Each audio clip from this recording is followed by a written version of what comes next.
Hey guys, welcome back to the second episode of my channel series called Potting a Murder, where I repot houseplants or do some plant maintenance and talk about a true crime case. Today's episode, I really wanted to talk about the disappearance and then ultimate murder of 22-year-old Lesly Palacio. This is kind of a recent one. It took place last year in 2020 around this time. And while there have been some really incredible updates to this case within the past year, especially the past few months, there is still a ways to go. So hopefully getting the word out to the right person can help find the guy who did this, because this is a case where we do know who actually committed the murder. They just haven't been able to bring him in. So we'll get into all of that, of course. A couple of things before we get started. One, you may be able to tell, but I am sick. It's actually the day before this video is due to go live. I filmed this back in June, and then there's been a few updates since then. So I wanted to refilm it to get all of the relevant information up to this point into the video. So I just kind of put off filming it, and then my basement flooded. We had to rip up all of our carpet, and then I got sick. So I kept thinking I'll feel better, but now it's the day before the video is due to go live and I don't have a choice. So if you see some drips coming out of my nose, no, you didn't. And also, all of the ad revenue from this series will go to a different charity, foundation, fund. In this case, the ad revenue will be going directly to the family. They have a GoFundMe set up. I'll have that link down below, as well as any relevant links where I got my information, all of that. But yes, all the ad revenue will be going to the family. I think that's everything I wanted to say before we got into it. Is it? I'm losing my mind. Where is my mind? So with all of that being said, let's get into the video. First up, I will be repotting this golden pothos. There's not a ton of roots coming out of the bottom, but I just wanted to move it into something a little more cute. And these were some node propagations I did. So yeah, we're gonna do that. Today I want to talk about Lesly Palacio. Lesly was born on May 5th, 1998. She was 22 years old, and actually I was born on May 5th too, so we share a birthday. I'm gonna honestly think about her probably every birthday here on out, like genuinely. She lived in Las Vegas, Nevada. She was the second oldest of 5 daughters, and they lived with their mom, Araceli. So when I was researching this case, of course, I stumbled upon a lot of information about Lesly herself as a person. A lot of it came directly from friends and family in their Facebook pages. And there's also a website where there's like an obituary for Lesly, and people were able to leave memories of her. So I read through a ton of those. So everything I was reading about Lesly really said that like she really could do 1,000,001 things at a time and really excel in all of them. So she was going to college for phlebotomy. One of her sisters actually said that Lesly said the reason she loved phlebotomy so much was because they paid her to poke people for a living, and she thought it was really fun. So I don't know, I got a kick out of that. But not only was she going to college and also, you know, being a good example for her siblings, but she like really did 1,000,000 other things as well. She was always up to have a good time. Her and her sisters were extremely close. They would work out together, go hiking. Some of the fondest memories, it was seeming as I was reading through the memory page, was her and her sisters getting ready, blasting music in the morning. And people really loved that Lesly seemed to enjoy like cutting up her clothes to make them her own. Her and her sisters really got into fashion and dressing up. And one day they did dream to own a clothing boutique together. So yeah, you know, I hope they're able to get their boutique going one day, that they continue that. Anyway, it just seemed like she was a really fun person to be around. But not only that, she really was, according to her sisters and her mother even, she was a very vital component to taking care of the family. Her mom worked at a hotel as one of the cleaning service people, and it was very taxing on her. The hours were crazy, and you know, she was going room to room cleaning up after people all day, which that is some hard work. Cleaning is hard work. So Araceli would get home at night and be so exhausted that Lesly would say, you know what, Mom, just take a break.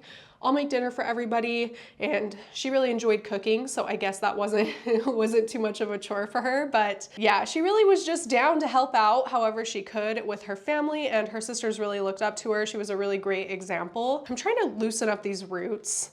and they are just so root bound. It's not happening. Anyway, like I said, her mom worked for a hotel, and unfortunately during COVID, her mom was furloughed, which was very, very scary to Araceli, the mother, and the family, because Araceli had 5 daughters to take care of. Instead of being very down about it, like a lot of people would be, Lesly took it as an opportunity to help her mother start her own business where she could make her own hours and not rely on somebody else to make an income to support her family. Lesly got that business set up and started for her mother, and they actually had contracted their first job, which they were supposed to go do a few days after Lesly's disappearance.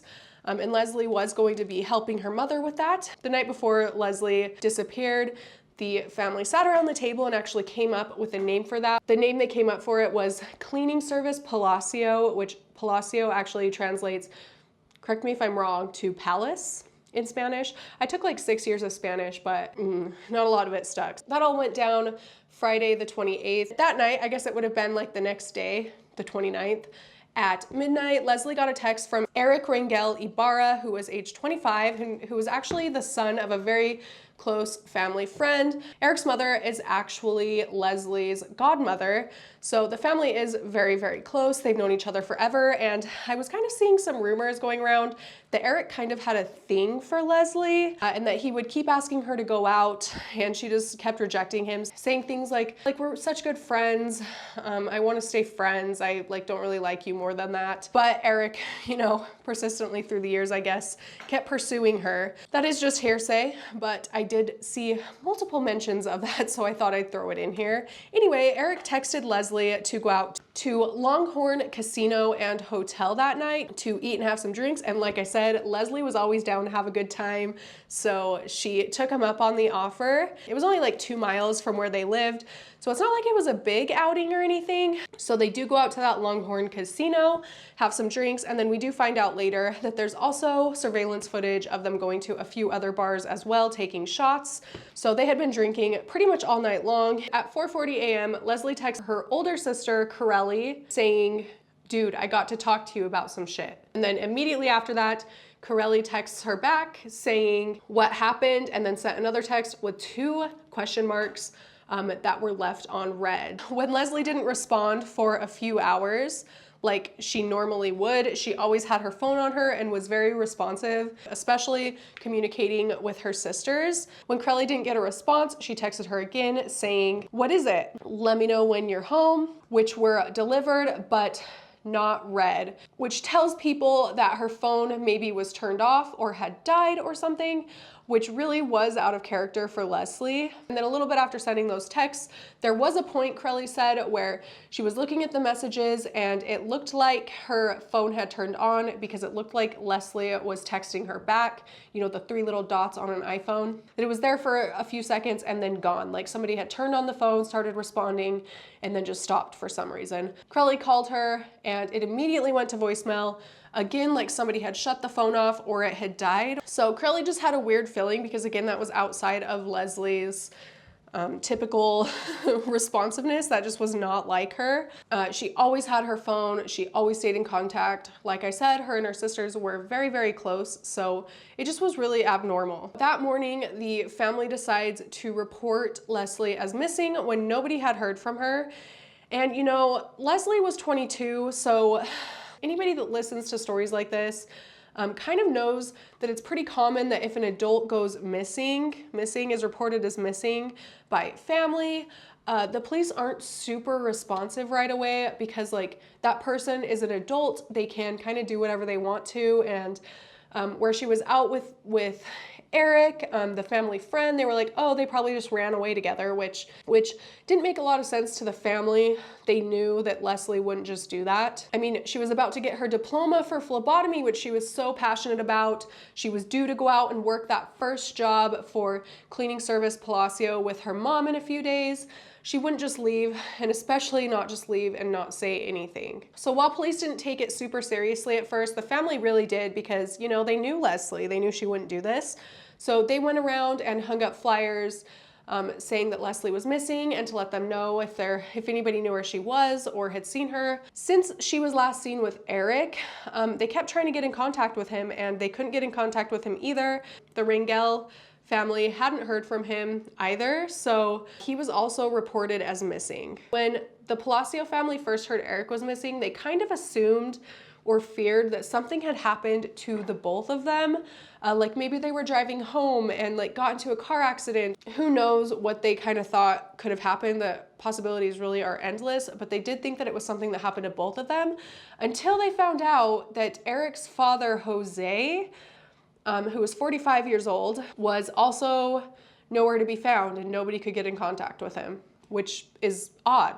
Although the Rangel family was extremely close and had known the Palacio family for 15 plus years, they were acting really weird and uncooperative to both police and the Palacios. The Palacios didn't know exactly at this time, but before Eric was even reported missing, which was 2 days after Lesly was reported as missing, the family had been selling their furniture and moving everything out, and then they just up and left. Like they moved to a new house without saying anything. They had lived at that location for almost 10 years, and they just decided to up and leave. They did move out on September 1st. Okay, I think that's as good as the roots are getting.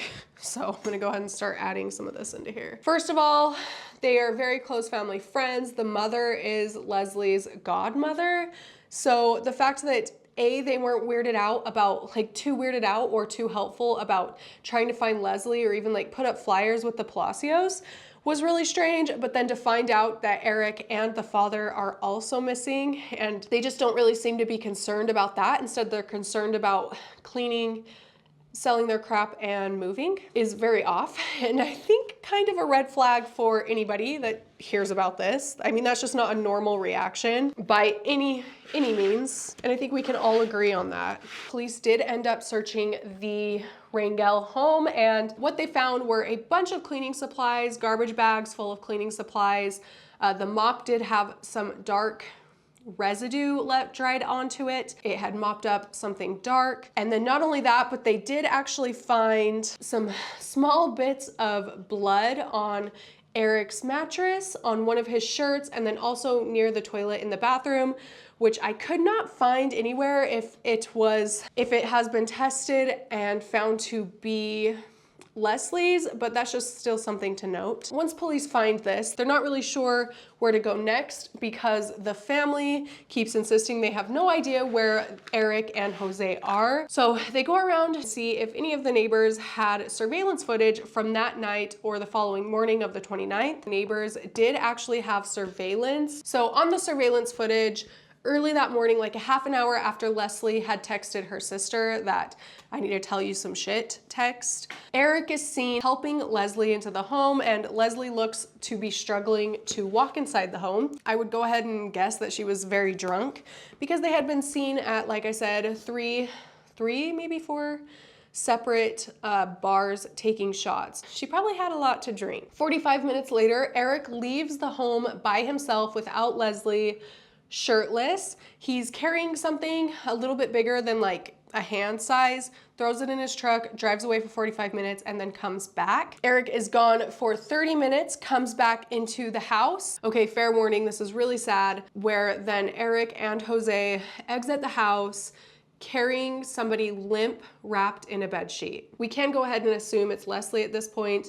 And at this point, again, we're not quite sure if she is alive or deceased, but I think, you know, logic can tell us that she was in fact deceased by this point. You don't just wrap somebody up in a bed sheet, you know. They load her into the back of the truck. Jose then proceeds to spray the driveway with the hose. At this point, after seeing the surveillance, police decide to go ahead and trace Eric's phone to see where he and Jose had gone from there, and they find out Eric was in the Valley of Fire and contacted a friend at around 8 a.m. on the 29th. The friend said that when Eric called, he actually picked up and asked who it was because Eric had called him from a burner phone, which is kind of weird. Why did he have a burner phone? Was it one he bought like that day, or was it one he already had? Come to find out that Eric had asked the friend to follow up on a favor a month-ish prior to this. Eric showed up to his work lunch drunk one day. He did work with this friend.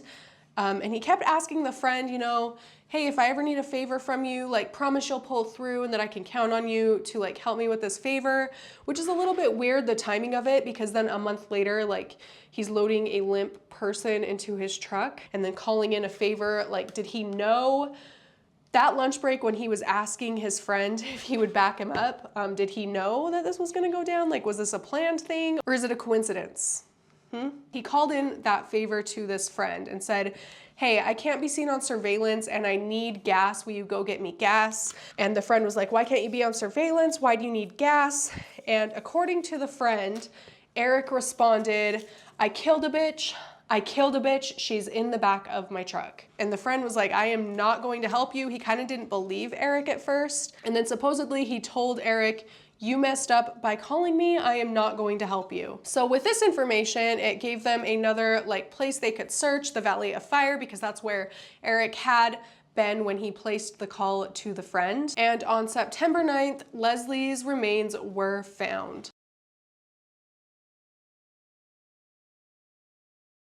She was wearing her shirt. As far as bottoms go, she just had underwear on, and the underwear were actually put on wrong. Instead of the waist being around her waist, it was one of the leg holes that was around her waist. I think we can kind of infer some things from that somebody had, you know, put them on for her. So that same day, warrants are issued for Eric and Jose. I mean, at this point, they have all that surveillance footage. The friend, a witness, is saying that Eric claimed to have murdered a female who we now know it was Lesly they were loading into the truck. I mean, we kind of already knew that, but you know what I mean. All right, so once they issue the warrant, some family comes forward, and it is actually Jose's oldest daughter, I believe.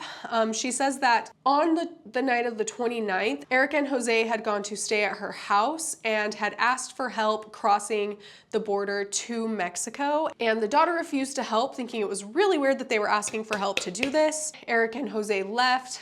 Later, they do find Eric's truck abandoned at a bus stop, like right north of the border to Mexico. Oh, and this is in California. They're in California at this point. So since they crossed the border, that makes it a little bit more difficult to find them. There was a lot of help from the FBI and ICE in, you know, trying to locate them while in Mexico. The way they knew at this point that they were in Mexico was they somehow did like find my iPhone to either Jose or Eric's iPad, and the location was somewhere in Mexico, although I think it's kind of weird. They didn't release the exact location that the iPad pinged to for some reason, which I think would have been really, really helpful, especially where they knew what these guys looked like. They had photos of them. Maybe if they had released the location that it pinged to, like maybe they weren't right there anymore, but they had been in that area. So people in the surrounding areas could keep a better watch for the two. I don't know why they wouldn't release that, but anyway, here's the golden pothos. It looks so cute, huh? I really like it in this pot. This lives in my bathroom. Anyway, the next plant I'm going to be doing is a philodendron Brazil. It's kind of big and overwhelming. So this one's gonna be a doozy for sure. All this time, they're searching for Eric and Jose. Unfortunately, like I said, this was happening during the pandemic. So with all that's going on with, you know, COVID and all that, it would be really easy to conceal your identity by wearing a mask. So, I mean, they did issue wanted posters for both Eric and Jose. They blasted their faces on the news. They showed them both with and without masks, but Eric especially is kind of basic looking. I don't think a whole lot about him stands out. I mean, he did have earrings. If you're hiding that lower half of your face, like if you just have this much to go off of, it'd be really, really hard to identify someone, you know? So I don't know, like wear your mask, throw on some sunglasses and a hat, and nobody knows who you are, which is kind of weird that he could have just been walking around and passed so many people that maybe were trying to watch for him, but like didn't even know. It's really unfortunate. I mean, that the pandemic happened at all, but also that they would have been able to conceal themselves a little bit better because of it. The media was blasting Eric and Jose's face everywhere, hoping that somebody would see them and turn them in and they could have, you know, a new lead to go off of. Turns out in February of 2021, Jose turned himself in Southern California. What? When he saw that he was a wanted man on the news, he went ahead and decided to turn himself in, and he did. He went to Southern California and did it. So he was taken to Clark County Detention Center. His bail was set at $100,000. So the charges he was facing after turning himself in were harboring, concealing, and aiding a felony offender, his son, and attempting to destroy or conceal evidence by, hosing off the driveway. So according to Jose, what actually happened that morning was he was home and saw Eric and Leslie get home, and that Eric was helping her into the house because she was so drunk. They went up to Eric's room where he didn't hear from them again until he saw Eric carrying Leslie in a bed sheet. Nothing looked abnormal about her in terms of like vomit, blood, bruising, injuries, things like that, but she was wrapped in a bed sheet, wasn't responsive, and was not wearing pants. That's the point where on the surveillance he is seen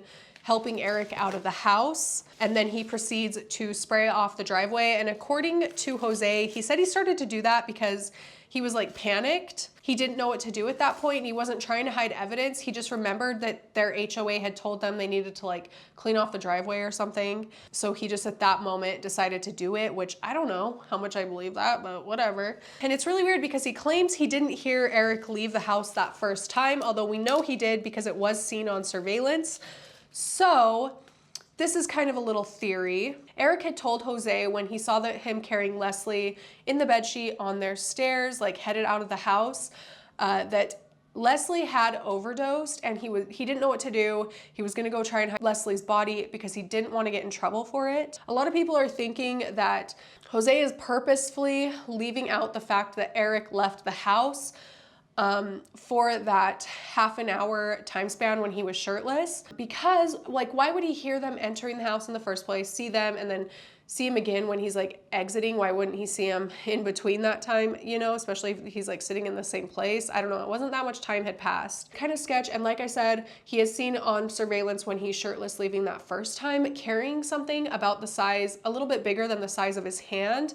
And then he isn't seen carrying it back into the house when he returns. So a lot of people think that during that half-hour time span, he was going to get rid of evidence, maybe like a murder weapon, or I don't know, something incriminating like that. And that's why Jose is leaving that information out, because he doesn't want, he's gonna try and play it off like Eric didn't have anything to do with it. It was an accidental overdose, and then they just panicked, And I could definitely see that being a reason why it's left out, because that is kind of the story, that is the story that Jose is trying to paint. So, I mean, it would be smart on his part to leave that information out. Let's see, this is so long. Look at that root ball.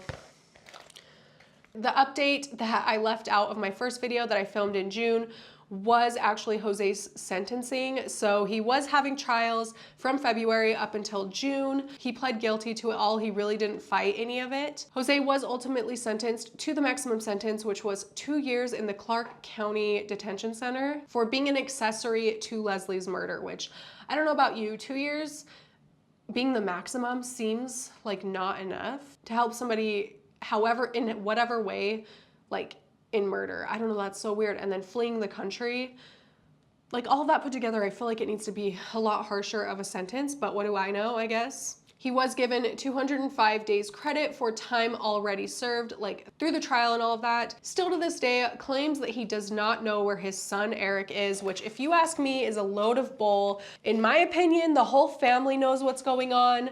Although they all claim they don't know where Eric is or what happened. You don't just up and move like that within a few days span, especially when your son and father, husband are missing and goddaughter. Like, that's so sketch. Anybody that hears this, like, it's obviously super, super sketch.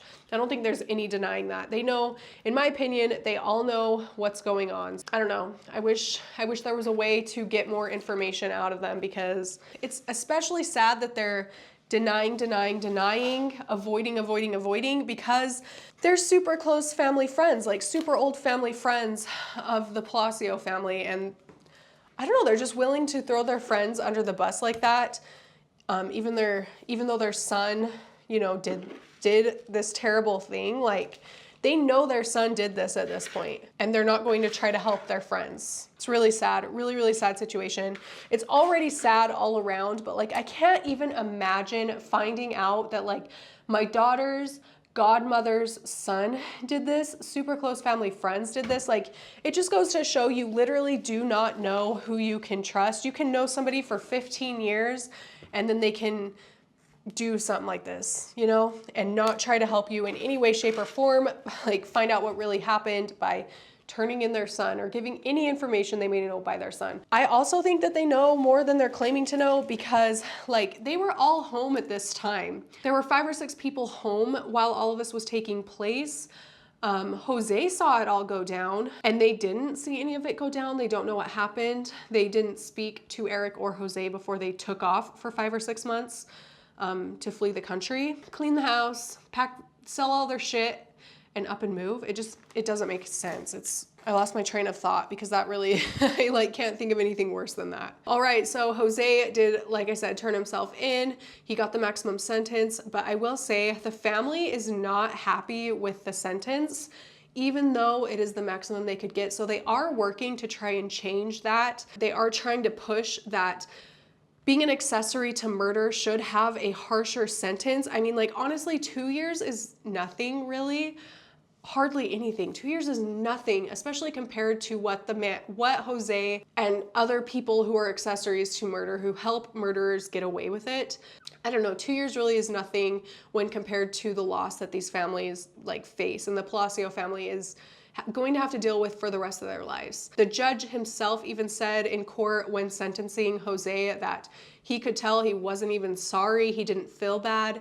His apologies seemed very untruthful, not heartfelt at all. And the sisters felt the same way. So yeah, there's this really sad clip of, I don't know which sister it is, I'm so sorry. Basically, she said, "We will never forgive you and I hate you for the rest of my life," which I do not blame her. I hope that they end up getting the result that they want and that Eric is found, and maybe they're given a little bit of a harsher sentence. I don't know. Eric is still out there, unfortunately. Doesn't seem like his family is going to turn him in or give any further information. So it really is up to the police, FBI, ICE, and then, you know, like the general population to try and find him. Like, that's really what it comes down to, because obviously the family is going to go to any length to keep him safe, even though it's not the right thing to do in this situation. Here are some photos of Eric, both without a mask and with a mask. He was known to be in Mexico, although they do say that they're not just keeping it narrowed down to Mexico. They do also think that he could be in the southern United States somewhere. Keep your eyes open. He has earrings. That's pretty much the only thing that he has.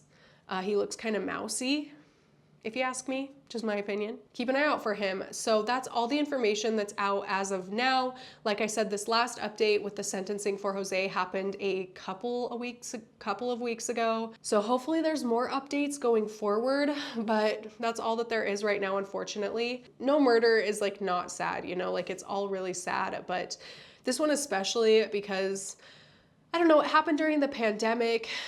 And that was already such a hard time. Like, I can't even imagine going through something like this on top of all of that stress.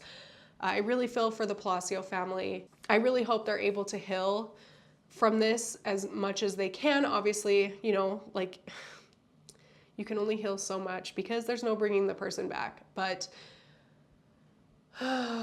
let me know what you think in the comments down below. If you have any theories or, I don't know, different ideas, then leave them down there. I'll be reading through all the comments. Let me know what you thought of this second episode. Hopefully I get better at storytelling going forward. It's a lot different than talking about plants, you know? But yeah, that is it for this video. Thank you so much for watching, and I will see you in my next one.